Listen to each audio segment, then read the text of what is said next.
Salut à tous, c'est Tom, voici dans cette toute nouvelle vidéo news, je vais vous parler d'une voiture qui est sortie en milieu de semaine, qui a été présentée à Détroit. Je parle bien évidemment de la 7ème génération de la Ford Mustang. Cette Mustang restera thermique avec deux motorisations, le 2 litres 3 EcoBoost et le 5 litres V8 Coyote. Par contre, la 8ème génération, elle a déjà été à peu près annoncée, ça sera une Mustang 100% électrique.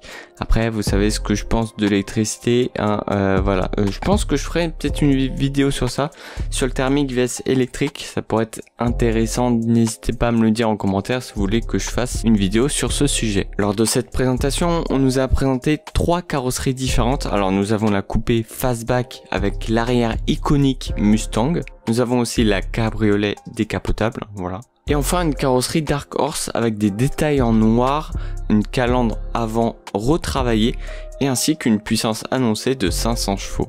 Il y a cette fois une distinction, comme on peut voir ici sur la photo, entre la version EcoBoost et la version V8. On peut voir que sur la version V8, il y a une petite aération au niveau du capot et un avant retravaillé un peu plus musclé. Ça c'est plutôt pas mal pour différencier les deux versions. Par contre, l'intérieur a totalement changé. On peut voir ici sur ces images, ce qui saute aux yeux, c'est les deux énormes écrans. On en a un à gauche de 12 pouces et celui de droite 13 pouces. À savoir que celui de gauche, donc celui qui a les compteurs, il est en option. L'interface utilise Amazon Alexa. Cet ordinateur de bord tourne grâce à Unreal Engine 3D. Et oui, comme quoi le rapprochement jeux vidéo et automobile, c'est assez serré finalement. La voiture embarque désormais des aides à la conduite telles que le régulateur adaptatif ou l'assistant de marche arrière avec freinage d'urgence.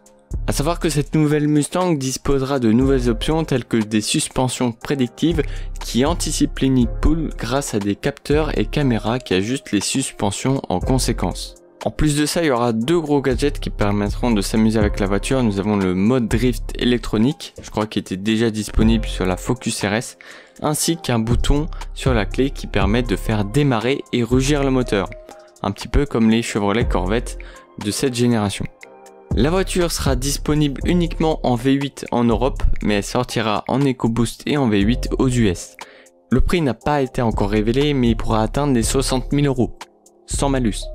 Oui, parce que le malus aujourd'hui il est de 50 000 € pour cette voiture. Donc vous aurez au moins 110 000 € pour acheter cette voiture. Voilà, bonne chance. Alors personnellement, moi j'aime bien l'avant de la voiture. Franchement, il est très bien réussi. Ça fait un petit peu anguleux. Je sais pas ce que vous en pensez aussi. N'hésitez pas à me dire tous les commentaires que vous voulez, hein, vraiment ce que vous en pensez de cette news. L'arrière pour l'instant je suis un peu moins fan. Après ça fait un petit peu penser à la e-Mustang, la version électrique de la Mustang qui est pas du tout une Mustang à la base. Voilà, hein, parce que c'est un 4x4. Ça n'a rien à voir avec une Mustang, mais bon, pas grave. Et aussi le logo qui est sur fond de couleur carrosserie. J'aurais préféré que ce soit couleur noire ou couleur carbone pour que ça passe un peu mieux. Voilà, comme sur les autres Mustangs finalement. Et surtout l'arrière, si vous regardez vraiment l'arrière de face, eh ben il fait penser à une Chevrolet Camaro. Les dernières, là, même celle de 2017. Enfin, c'est un truc de dingue, ça se ressemble beaucoup. À l'intérieur, par contre, j'avoue que les écrans, j'aime pas du tout. Ça fait voiture électrique, ça fait aussi classe S. La dernière classe S, il y a des écrans comme ça. Mais par contre, le point qui est cool, c'est que l'écran à gauche, il est en option. Donc je pense qu'on peut avoir des compteurs classiques, on va dire. Ou même un petit peu comme la phase 2. Je trouve ça que c'est un peu plus sportif, un peu plus joli. Enfin voilà, juste avoir un écran plat comme ça, j'aime pas trop. Après, de manière générale, la carrosserie, franchement, ça fait vraiment Mustang. Voilà, surtout l'arrière à la façon fastback. Le look général, j'aime bien. Vraiment, c'est un petit peu dans la lignée de la génération 6. Par contre, écoutez-moi ce son du V8 qui est magnifique.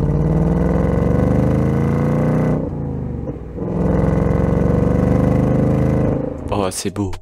En tout cas voilà, c'était la fin de cette vidéo. N'hésitez pas à me dire en commentaire ce que vous pensez de cette Mustang. Voilà, n'hésitez pas, j'ai envie de vous répondre en commentaire, ça peut être cool.